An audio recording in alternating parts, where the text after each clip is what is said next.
Courtney, welcome to the program again. Thank you, Jim. It's good to be here. It's always a joy to have you on the program. You always bring important issues, and animal rights, I think, are one of the most important issues facing, I think, people, even though it seems to be in the background. But you're not animal rights in general this time, but more particular the elephants, and there's some issues going on with that, and also an event you want to talk about. Right. Well, recently we've had kind of a buzz of news around the zoo and the new elephant baby. I'm sure you've heard about. I've seen it on TV a little bit. And it turns out about 50,000 people responded to a request from the zoo to name the new baby. And I think it's important to let people know that what happens to this baby after all the buzz is over, you know, all the birthday celebrations, what are their lives like in the zoo? And that is becoming more and more under scrutiny lately from... in general, not just in Portland. Well, it's not just in Portland, but it's located right now, the focus is on Portland and on Seattle. The Seattle Times recently came out with a two-part series about elephants in zoos, and they did a very good investigation into what their lives are really like, and not just what the zoo PR tells people they're like. And so, and finally, they concluded with an editorial saying they should release their elephants to sanctuary. And this is the first time that a mainstream media source has advocated for releasing elephants to sanctuary. So just to make sure I got it right, you said a media group made this the study? Seattle Times. Seattle Times made the study and come out with that. They did an investigation, and it was a two-part investigation, which right there is amazing to have anything on the zoo or animal rights, a two-part investigation. So that was one part even. One part even, exactly. So this was pretty breakthrough. And so then around the same time, the baby was born here in the Oregon Zoo. And there was a lot of controversy about that because it turns out, as the Seattle Times reported and then the Willamette Week, that the baby is not owned by the zoo. The baby is owned by this animal training organization called Half Trunk Will Travel. And this organization has been exposed by Animal Defenders International, which is who Matt Rosell is with right now. Oh, okay. As with undercover videos showing how they beat the elephants to train them. That's their training. And this is the organization that the Oregon Zoo is affiliated with and has a contractual agreement with. Well, once this came out in the media, this was a big controversy, and the zoo did a backtrack and said, oh, well, we're going to keep the elephant. We're not going to sell the elephant to this group, even though we have a contract to do that. So that came out, and then the Willamette Week followed that up with a question, how much is the zoo going to have to pay to get rid of that contract? Yeah. And that's going to be a big, tidy sum. And so that sort of started the ball rolling here in Portland in terms of putting the focus on the elephants and the zoo. So where does the zoo get their money? I don't know. To buy that contract, I don't know what's going to happen with that. That's very interesting. Is that city money or? The zoo is overseen by Metro, which is a regional government here. They oversee the zoo, parks and rec, urban growth boundaries. And they do some good work. Well, I think people need to contact Metro and let them know how they feel about this issue, because I've been going there for a long time to testify, and I haven't gotten too far. It seems like, as we found out from, I was going to mention, the other news that came out was the Willamette Week just came out with an article. And basically they questioned the whole bond measure, which was supposed to set up an off-site preserve for the elephants. Meaning bond measure, meaning money was generated for this. In 2008, Portlanders voted for a $125 million bond measure to help the zoo expand their elephant habitat in the zoo, and also some money was set aside for capital expenses for an off-site preserve. And everyone here thought, well, that preserve is for our current herd to go and have a nice place to retire and have some land to roam on, which a zoo can never provide that much space. Well, it turns out that the Willamette Week's article exposed the fact that the plans for this preserve are nothing like that at all. The plans, according to the zoo and Metro, are to have a breeding ground for elephants. In other words, they want to replace their herd with another herd. Born in captivity. Yes. So in other words, they're not just expanding the space, they're just expanding more elephants. So this baby elephant then is the first one in that procedure where they're going to be basically birthing animals and keeping them in the zoo then. Right. Well, they've been doing it for a while, I mean, but it all kind of times together with how they get revenue. I mean, whenever you have a new baby at the zoo, especially a baby elephant, elephants are the #1 draw at zoos, at the Oregon Zoo at least. And so when they have a baby, that brings in a ton more visitors, and that increases revenues. So that's their modus operandi for that.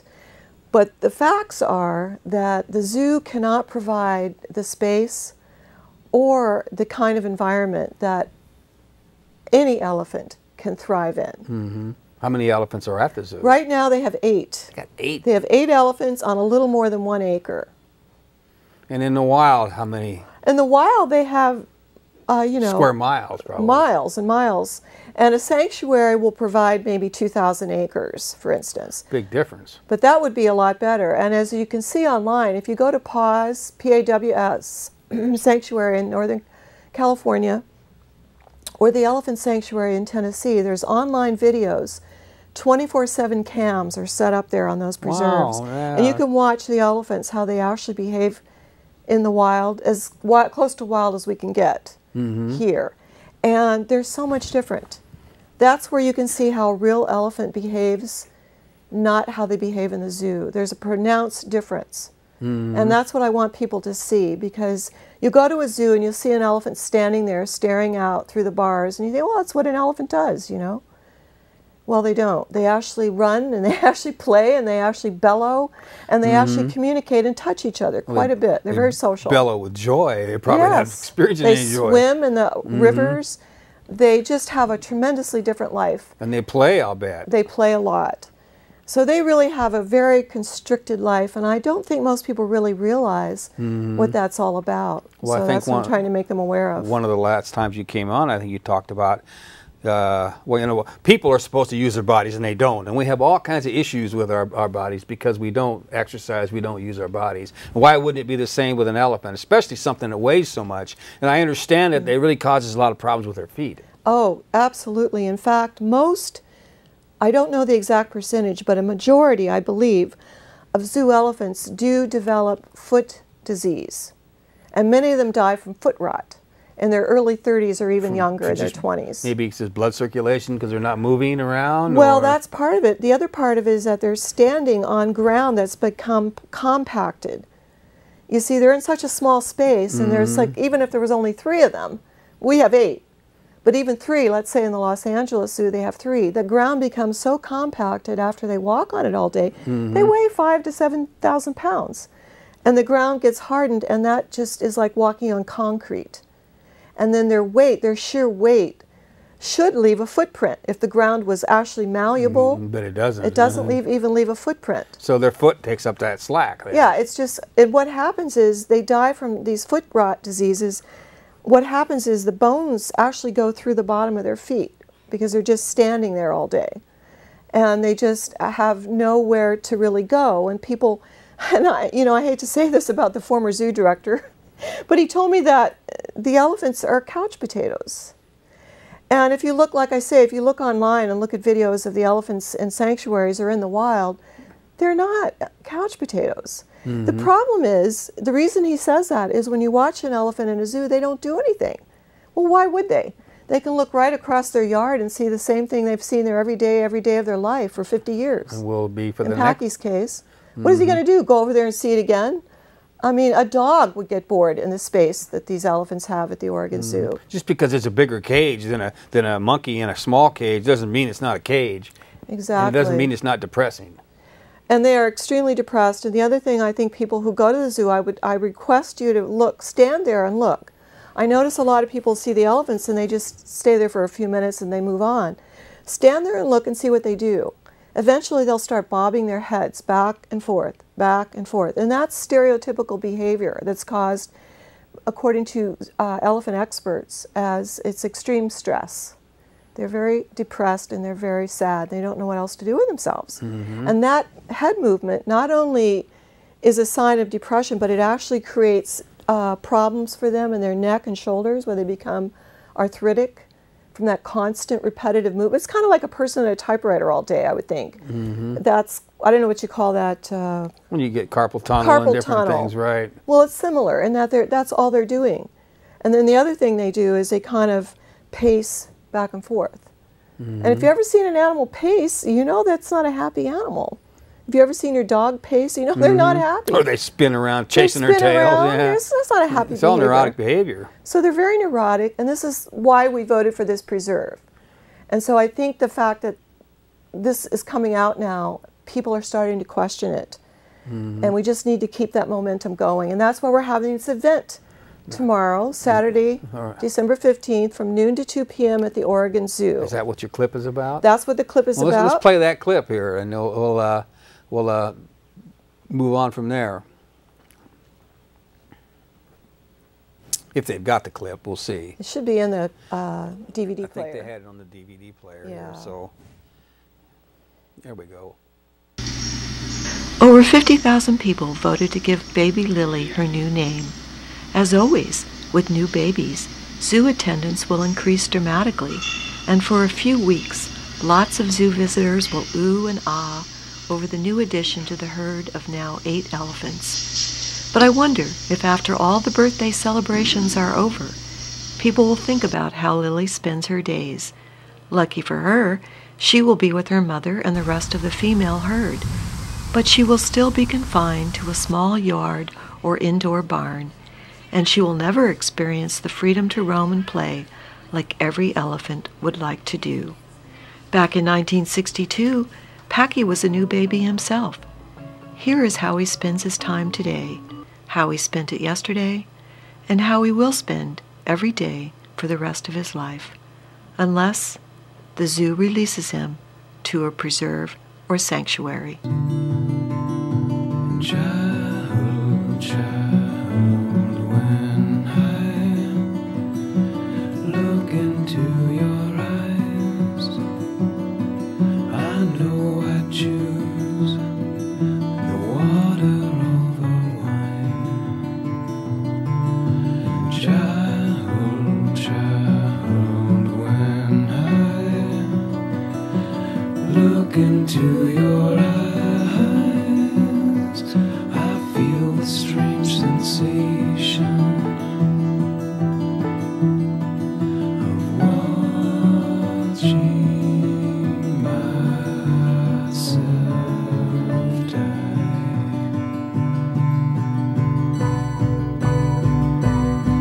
My God, oh child, look away. The fate of the elephants is up to all of us. Come show your support for the elephants this Saturday, December 15th, at the Oregon Zoo.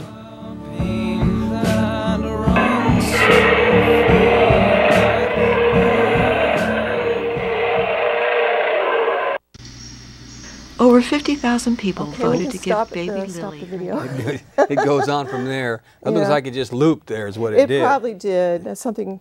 So we get that Technical director issue on there. the ball here and bring us back in. All right. There we go. So Okay. basically this is an educational demonstration or whatever tomorrow. Right. We're going to have flyers and posters to share with the public, just letting them know what the situation is and what they can do to help. And we encourage people to call Metro and the zoo and let them know that we'd like to see our tax dollars used for the correct purpose that we voted for, to have an off-site preserve for the elephants. And if not, if they can't do that, release them to sanctuary, and especially Packy. Because he's 50 years old, he's not going to live much longer. And he deserves a retirement. Is that what they live in the wild, is 50? He's actually, they can live to 70 in the wild. So 50's pushing it then. He's pushing it. He's pretty much on his 3rd set of teeth and he's about ready. But, you know, I don't know his health situation, but, you know, he deserves to have a little freedom before he dies, I think.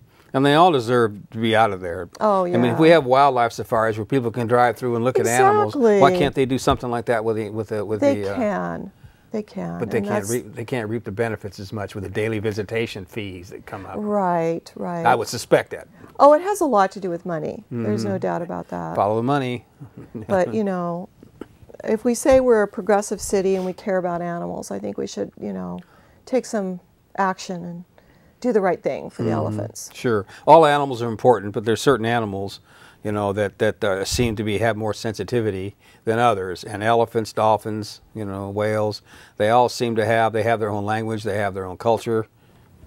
You know, Exactly. And not that a rat doesn't have its rights as well, or even a snake, but it's so much more obvious when they're the predators, the wolves and the lions and the tigers and the elephants, and we also got a baby giraffe now too. Right. So, well, you had a couple other things that you Yeah, I wanted just to want to bring up. mention a couple things. One is that the same day tomorrow, Seattle, the Woodland Park Zoo, they're having a rally as well. And so we coordinate our efforts. In Defense of Animals is also coordinating both rallies in Seattle and here in Portland. So I think anyone in Seattle or has friends and family in Seattle, let them know about that. And I just want to encourage everyone to bring their kids or dogs. It's a family-friendly protest. We're not confronting people. We're just giving them information because we think people need to be educated about what's really going on. And then one other thing I wanted to mention is that there's been a lot of history recently about the Toronto Zoo. And what happened with the Toronto Zoo, they have 3 elephants there, and their city council voted to send their elephants to sanctuary. However, the Association of Zoos and Aquariums took away their accreditation for doing that. So this is the issue, one of the issues that I think is important that people know about. The association that's responsible for accrediting zoos is taking it away because they want to do the right thing by their elephants. So I think people need to question the role of the AZA.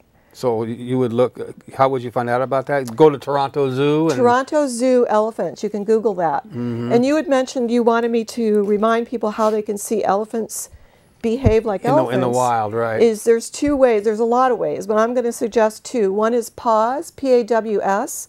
It's a sanctuary in California, and they have cameras. It'll say live cam or something? It has live cams, and also the Elephant Sanctuary in Tennessee, and you can Google both of those. And just watch the elephants for a little while, and you'll see dramatic differences between the way they bellow, the way they echo to each other, the way they touch each other, the way they behave, and they become acclimated to this fairly quickly. I know one of the things our zoo director says is we just can't let the elephants go. They've been here all their life. What would they do? Well, guess what? Every zoo that's released their elephants to these sanctuaries, they've become acclimated within a few weeks normally. So even after a lifetime of confinement, they take up with their fellow elephants and become social and happy. I'm not a bit surprised. Yeah. Well, Courtney, I really appreciate you coming in and bringing up this information. There's some good information there for viewers out there that you may or may not have been going tomorrow. Maybe now you will, and get some of this information and see just how important the manner in which we treat animals in this country is to some people.